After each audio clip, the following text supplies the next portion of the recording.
Hi people, hello people. Kamusta kayo? Nakipangutana. Pangutana nga lisod siya tubagon siguro. Samot na karon kay practical na ta. Mano ko pangutana. Unsa man imong pilion?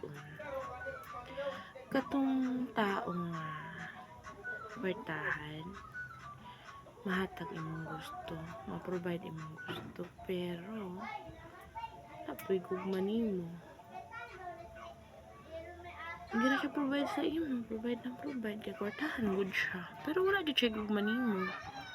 Wala siya pakialam sa imo, ang iya lang makahatag siya sa imong kwarta. Ano lang siya? Or dito sa tao nga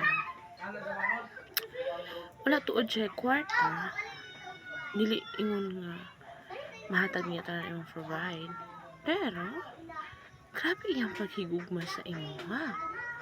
Grabe ka protective, grabe ka basta ka naman ati manunjud ka, kay tungod lagi gugma ka niya.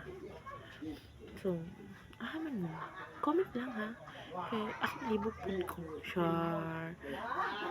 Laga ito kung nindot nga comment, kay para malingaw po ko basa-basa sa iyong comment. Uy, pang practical na ano ba? Pang practical na comment ba? Sige daw. Parang gikan sa puso ha. Gikan jud siya. No?